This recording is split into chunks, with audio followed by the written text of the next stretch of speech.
मी अंतरा. स्वातंत्र्यामध्ये तुमचं स्वागत आहे. आज आपण बघणार आहोत मुलांच्या आवडीचे नाचोज. नाचोज म्हटलं की लहान मुलं तर अगदी वेडी होतात. मुलांना खूप नाचोज आवडतात. पण आपण बाहेर जाऊन खाण्यापेक्षा हेच नाचोज जर आपण घरी केले तर अगदी चांगलंच आहे, हेल्दी पण आहेत. हे जे नाचोज असतात ना, हे मक्याच्या पिठापासून बनवले जातात. मक्याचं पीठ म्हणजेच कॉर्नफ्लॉवर. हे जे मक्याचं पीठ असतं हे पिवळे जे मक्याचे दाणे असतात ना, त्याचं पीठ बनवलं जातं. ते पीठ इथे हे वापरलं जातं. खास करून मकईच्या रोटीसाठी पण वापरलं जातं. तर तेच पीठ आज आपण इथे वापरून हे मस्त असे चटपटीत नाचोज बनवणार आहोत. हेच नाचोज बनवण्यासाठी आपली रेसिपी शेवटपर्यंत बघत राहा. व्हिडिओ कुठेही स्किप करू नका आणि आपल्या चॅनलवर जर नवीन असाल तर आपल्या चॅनलला नक्की सबस्क्राईब करायला विसरू नका. तर चला आपण रेसिपीला सुरुवात करूया. थंबनेल वरून तर समजलंच आहे आपण काय बनवतोय. तर आज आपण मुलांच्या आवडीचे मस्त असे चटपटीत नाचोज बनवतोय. घरच्या घरी हे तुम्ही मुलांना बनवून देऊ शकता. आपल्याला बाहेरनं विकत आणण्याची अजिबात गरज नाही. आजकाल मुलांना जंक फूड हे प्रचंड आवडतं. अगदी लहान मुलांपासून ते अगदी कॉलेज पर्यंतच्या मुलांपर्यंत सगळेजण खातात. हा जंक फूड मध्ये सगळ्यात आवडता पदार्थ असतो तो म्हणजे नाचोज. आजकाल नाचोज हे भरपूर आवडतात. पण हेच जर नाचोज आपण घरी करून मुलांना दिले तर ते व्यवस्थित चांगले पण राहतील. आपण घरच्या घरी चांगल्या पद्धतीने हे नाचोज बनवू शकतो. अगदी सोपे आहेत, अजिबात वेळ लागत नाही याला. तर आता आपण नाचोज बनवायला सुरुवात करूया. तर ह्यासाठी इथे मी 1 कप हे मक्याचं पीठ घेतलेलं आहे. हे बघा, हे असं मक्याचं पीठ असतं. थोडंसं चरचरीत असतं मक्याचं पीठ. आता मक्याचं पीठ म्हणजे कॉर्नफ्लॉवर. मक्याचं पीठ यालाच कॉर्नफ्लॉवर म्हणतात. तर कॉर्नफ्लॉवर म्हटलं की आपण पांढऱ्या रंगाचं कॉर्नफ्लॉवर बघतो, जे आपण चायनीजमध्ये यूज करतो किंवा सूपसाठी थिकनेसपणा याला जनरली कॉर्नफ्लॉवरचा वापर होतो. पण हे आपल्याला पिवळ्या मक्याचं पीठ घ्यायचं आहे. हे रेडीमेड मिळतं. मी वरती विकत घेतलेलं आहे. आजकाल चक्क्यांवरती सुद्धा अशी रेडीमेड पिठं दळलेली मिळतात. तर यासाठी इथे मी 1 कप पिवळं मक्याचं पीठ घेतलेलं आहे. अर्धा कप हा मैदा घेतलेला आहे. मैदा हा आपल्याला बाइंडिंगसाठी वापरायचा असतो. कारण हे जे पीठ असतं हे खूप चरचरीत असतं. ह्याने व्यवस्थित थिकनेस येत नाही, नीट बाइंडिंग होत नाही. त्याला बाइंडिंग म्हणून आपण इथे 1/2 कप हा मैदा वापरलेला आहे. तर आता आपण रेसिपीला सुरुवात करूया. तर इथे मी एक बोल घेतलाय. यामध्ये आपण हे 1 कप पिवळ्या मक्याचं पीठ घेणार आहोत. मक्याचं पीठ घेताना थोडंसं ताजं बघून घ्यायचं, कधी कधी शिळं असतं. यामध्येच आपण घालणार आहोत अर्धा कप हा मैदा. यामध्ये आता आपल्याला घालायचंय 1 टीस्पून लाल तिखट, 1 टीस्पून मिरी पावडर आणि चवीनुसार मीठ. आता आपल्याला हे व्यवस्थित मिक्स करून घ्यायचंय. आपण इथे हळद नाही घातले, तर तुम्हाला हवं असेल तर तुम्ही घालू शकता, पण काही गरज नाहीये अजिबात हळदीची. आता आपल्याला इथे थोडंसं पाणी घालून हे पीठ मळून घ्यायचंय. आपल्याला अगदी घट्ट नाही डो तयार करायचंय. थोडं थोडं पाणी घालायचंय.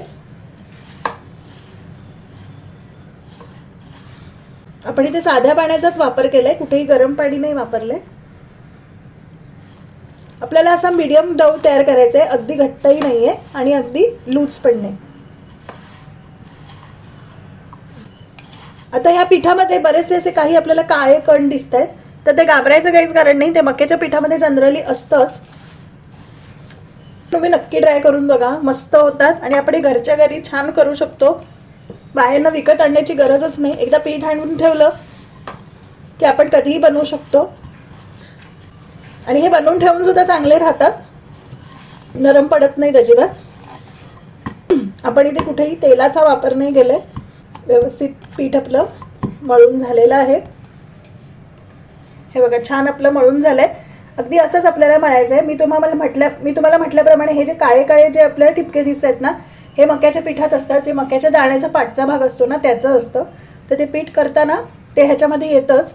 त्यामुळे अजिबात घाबरायचं काही कारण नाही. हे असं मक्याचं पीठ असंच असतं. तर आता आपलं हे मळून झालेलं आहे.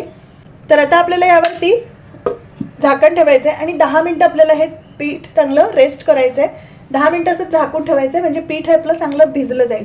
तर आता आपण 10 मिनिटं हे असंच झाकून ठेवूया. आता आपलं हे पीठ चांगलं भिजलं जात आहे. तोपर्यंत आपण ह्यावरती जो टाकणारा जो मसाला असतो, जो चटपटीत मसाला असतो ना, तो तयार करून घेऊया. आता आपलं हे पीठ चांगलं भिजलं जात आहे. आता आपल्याला या नाचोजवरती जो चटपटीत मसाला टाकला जातो ना, तो तयार करून घेऊया. त्याने टेस्ट आपली नाचोजची अजून मस्त होईल. तर आता आपण नाचोजवरती जो आपण मसाला टाकतो तो चटपटीत मसाला बनवूया. त्यासाठी इथे मी एक बोल घेतलाय. यामध्ये घेणार आहोत आपण 2 टीस्पून धने जिरे powder, 2 teaspoon chaat masala, 2 teaspoon आमचूर पावडर. इथे मी चाट मसाला आणि आमचूर पावडर दोन्ही घातलं. दोघांपैकी एक जर घालायचं असेल तर तुम्ही तसं एकही घालू शकता. 2 टीस्पून लाल तिखट, 2 टीस्पून ऑरेगानो. हे ऑप्शनल आहे, ऑरेगानो नको असेल तर नाही घातलं तरी चालेल. आणि 2 टीस्पून मीठ. इथे तुम्ही मिठाचं प्रमाण थोडंसं चवीने ॲडजस्ट करू शकता. इथे आपण हा मसाला व्यवस्थित मिक्स करून घेऊया. असा एक छान असा टँगी फ्लेवर येतो. तर आपला इथे नाचोजवरती घालण्याचा जो चटपटीत मसाला आहे तो आपला तयार झालाय. आता आपण नाचोज बनवायला सुरुवात करूया. एकीकडे मी तेलही तापत ठेवलेलं आहे. आपली 10 मिनिटं झालेत. आता आपण आपलं पीठ हे रेडी झालंय. आपण झाकण काढूया. हे बघा, डो आपला चांगला मस्त असा व्यवस्थित मुरला गेलाय. आता आपण नाचोज बनवायला सुरुवात करूया. तर इथे मी हा डो घेतलाय, एकदा मळून घेऊया. म्हणजे ह्याच्यामध्ये जी हवा असते ना ती पूर्ण निघून जाते. तर आता मी इथे एक गोळा घेते असा.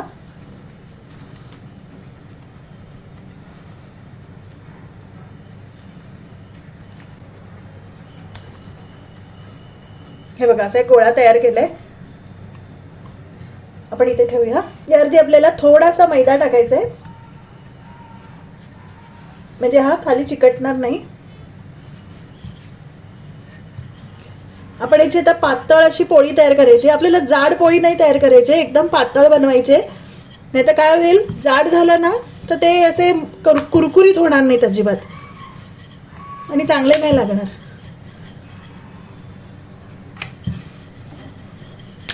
लाटताना एकदम हलक्या हाताने लाटायचं आहे, कारण हे पीठ जे असतं ना एकदम चरचरीत असतं. तरी आपण ह्याच्यासाठी मध्ये मैदा घातल्यामुळे याला छान बाइंडिंग येतं. हे बघा, आपली अशी इथे पातळ पोळी तयार झाली. मी तुम्हाला दाखवते. हे बघा, एकदम अशी पातळ पोळी आपण तयार केली. ही जर खाली चिकटली ना तसा कालथा घ्यायचा आणि हळवारपणे ह्याला असं फिरवायचं, म्हणजे खालून जी चिकटलेली असते ती निघून येते. तर आता आपण हे इथे पोळी पातळ अशी लाटलेली आहे.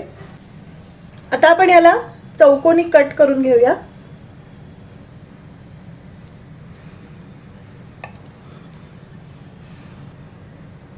याला आपण असं कट करून घ्यायचंय.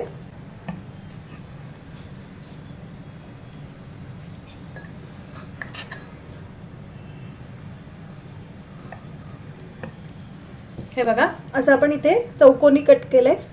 थोडंसं आयताकृती झालं तरीही चालेल, काहीच हरकत नाही. ह्या बाजूच्या कडा काढून घ्यायच्या आहेत. ह्या आपण फेकायच्या नाहीयेत, हे परत पुढच्या पिठात ऍड करून आपण ते वापरायचंय. आता आपल्याला काटा चमचा घ्यायचा आहे. ह्याने याला असे खड्डे पाडायचे आहेत. अगदी जोरजोरात करू नका, नाहीतर ही पोळी आपली फाटली जाईल. अगदी हलक्या हाताने करायचंय. याने काय होतं, हे नाचोस जे आहेत ना हे पुरीसारखे फुगत नाहीत. नाहीतर ते पुरीसारखे टमटमीत फुगतील आणि आपल्याला असे फुगलेले पुरीसारखे नाचोस नको आहेत. ते कसे कुरकुरीत असतात आणि पातळ असतात. आपलं हे भोकं पाडून झालेलं आहे. आता आपल्याला अगदी सेंटरला याला असा मध्यभाग एक कट मारायचा आहे. ही जी पोळी आहे ही आपण ह्यावरती ठेवायची, अलगदपणे ठेवायची. याला आपण असं सेंटरला घेऊया. जोरात ठेवू नका आणि ह्याला चिटकवू नका, नाही तर ही निघणार नाही. आता आपल्याला ह्याचे त्रिकोणी शेप करायचे आहेत, कारण जे नाचोज असतात ना हे त्रिकोणी असतात. आता आपण हा तिरका शेप आता इथे कट मारूया. हे बघा, असे आपल्याला कट्स मारायचे.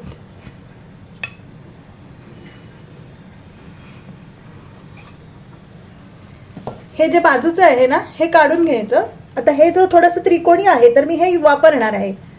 फक्त अगदीच जे बाजूचा तुकडा होता हा आपण पुढच्या पिठात ऍड करायचा. आता आपल्याला काय करायचं आहे, हे अलगद उचलायचंय आणि ह्याचा वरची जी पोळी आहे ना ही बघा, ही अशी काढून घ्यायची, मोकळी करून घ्यायची आणि ही अशी प्लेट्समध्ये ठेवायची. परत दाखवते. हे बघा, आपण एकावर एक अशा ठेवल्या होत्या ना, हे बघा, हे बघा, अशा ठेवून घ्यायचे. अशाच मी बाकीचे ठेवते. हे बघा, आता आपण जे केलं होतं ते असे नाचोस तयार झाले. तुम्हाला जवळून दाखवते म्हणजे अंदाज येईल. हे बघा, करायचे त्रिकोणी शेप करायचे. ते बघा किती पातळ पोळी केली आपण. एकदम पातळ असली पाहिजे म्हणजे छान कुरकुरीत होतात. तर आता आपण हे पहिले तळून घेऊया आणि मग बाकीचे आपण तळूया. तर आता आपण हे तळायला सुरुवात करूया. तेल आपलं तापलेलं आहे. तेल एकदम जास्त कडकडीत तापवायचं नाही, नाहीतर ते एकदम जळू शकतात. तेल तापले का चेक करूया. एक छोटासा पिठाचा गोळा टाकायचा आहे. हे बघा वरती आला, तेल परफेक्ट तापलेलं आहे. आता आपण याच्यामध्ये हे नाचोस जे आहे ते हलक्या हाताने सोडायचे.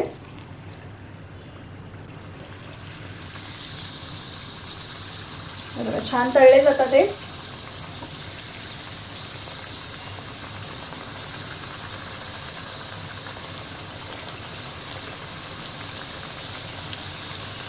जे आता मी केले होते ते सगळे तळले. आपली जशी कढई असेल त्या हिशोबाने करायचं.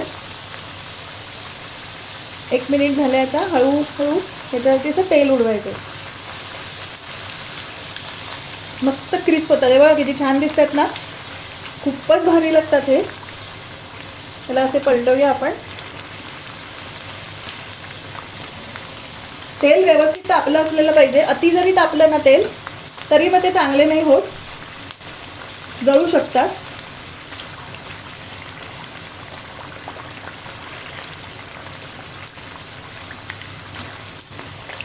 इथे मी मध्यम आचेवरती हे तळते.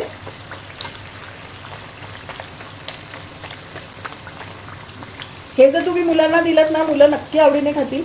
आणि मक्याचं जे पीठ आहे ना, हे अत्यंत पौष्टिक आहे. याच्यामुळे मुलांना आपण दिलं तरी चालू शकतं. मधल्या भुकेला जर असं तुम्ही कधी दिलं तर मुलं आवडीने खुश होतील. मुलं आधी बघूनच खुश होतील की आईने आपलं नाचोस बनवले. तर मुलांना नाचोस हे इतके आवडतात. आणि कसं आहे, बाहेर तर मिळतातच. बाहेर कसं रेडीमेड असतं, ते कधी बनवलेले असतात, काय असतात आपल्याला काहीच कल्पना नसते. घरी जर बनवले ना ते चांगल्या प्रकारे बनवू शकतं आणि परफेक्ट टेस्ट येते. तुम्हाला जर तो मसाला मी जो दाखवलाय बनवलेला याच्यावरती घालायचा, तो जर नको असेल ना तर तो नाही बनवला तरी चालू शकतं. असे नुसते सुद्धा छान लागतात. हे असं तुम्ही जर करून डबाभर करून जरी ठेवलेत ना, मुलं आवडीने खातील. मध्यम आचेवर करते. मस्त तळले गेलेत आपले, एकदम क्रिस्प व्हायला पाहिजे आणि व्यवस्थित तळले गेले पाहिजे. जरा सुद्धा कुठे मऊ राहिला ना तर ती नाचोसची मजा येणार नाही, कारण नाचोस एकदम कुरकुरीत असतात. आपली गॅसची फ्लेम आता मी बारीक केली आहे. मध्यम आच होती मगाशी, थोडी बारीक केली. हे बघा मस्त आवाज येतोय ना आता. बघा कुरकुरीत लागताच लागतात. तर आपले नाचोस एकदम परफेक्ट रंगावर झाले. मी काढते आता. हे बघा आहेत की नाही आपले परफेक्ट नाचोस, अगदी बाहेर मिळतात तसेच. तर आता मी ही डिश घेते. हे बघा आवाजावरनच कळलं असेल, मस्त आलेत ना नाचोस. आता मी असेच बाकीचे नाचोस सुद्धा तयार करून घेते. ते मस्त असे कुरकुरीत नाचोस तयार झालेत. मी तुम्हाला जवळून दाखवते. बघा बघताय आवाज ऐकताय किती क्रिस्पी झाले आहे ना. मी एक नाचोस तुम्हाला तोडून दाखवते. बघा ऐकताय आवाज, ऐकला किती मस्त कुरकुरीत झाले ना, एकदम कुरकुरीत झालेत. आणि हे असे नुसते सुद्धा खायला खूप छान लागतात. जर तुम्हाला मसाला नको असेल तर नाही घातला तरी चालेल, असे नुसते सुद्धा मस्त लागतात. हे नाचोस झाल्यावर एक छोटीशी लाटी उरलेली, त्या छोट्या लाटीची बघा मी छोटीशी पुरी केली. मस्त दिसते ना, एकदम टम्म फुगले पुरी सुद्धा. अगदी छोटीशी लाटी उरलेली, एवढासा गोळा उरलेला, त्याची मी ते मस्त अशी पुरी तयार केली. आता आपल्याला यावरती आपण जो चटपटीत मसाला तयार केलाय, हे बघा हा आपल्याला स्प्रिंकल करायचा आहे. थोडा थोडाच घालूया, चुकून जास्त झाला तर आंबट खारट होऊ शकतं. थोडासा घालते, थोडासाच मसाला घालते मी. हा मसाला असा तुम्ही बनवण्याच्या डबीत सुद्धा भरून ठेवू शकता.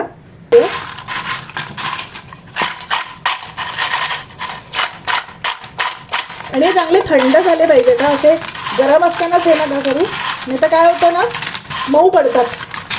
तर असे कुरकुरीत मसालेदार नाचोस, खरंच हे नाचोस तुम्ही नक्की ट्राय करा. मुलं नक्की खातील, हा माझा शब्द आहे. मुलांना नक्की आवडेल आणि खरंच खूप टेस्टी लागतात. बाहेरच्या पेक्षा पण एकदम टेस्टी लागतात. तर हे मसाला नाचोस तुम्हाला कसे वाटले हे मला कमेंटमध्ये नक्की सांगा. रेसिपी आवडली तर जास्तीत जास्त लाईक करा, शेअर करा. आपल्या चॅनलवर नवीन असाल तर चॅनलला नक्की सबस्क्राईब करायला विसरू नका. तर आपले इथे चटपटीत नाचोस हे तयार झालेले आहेत. फक्त हे जे भरताना एका घट्ट झाकणाच्या बरणीत भरायचे, म्हणजे हे मऊ पडत नाही. रेसिपी तुम्हाला कशी वाटली हे मला कमेंट करून नक्की सांगा. तुम्ही सुद्धा हे नाचोस नक्की बनवा, मुलं नक्की आवडीने खातील. पण त्यासाठी आपला व्हिडिओ लाईक करा, शेअर करा आणि आपल्या चॅनलवर नवीन असाल तर आपल्या चॅनलला नक्की सबस्क्राईब करायला विसरू नका आणि बेल आयकॉनचं बटन दाबायला विसरू नका, म्हणजे तुम्हाला नवीन व्हिडिओज हे बघायला मिळतील. चला मग भेटू आपण आपल्या नेक्स्ट व्हिडिओमध्ये एका नवीन रेसिपीसह. तर विश तुमची, डिश आमची. नमस्कार.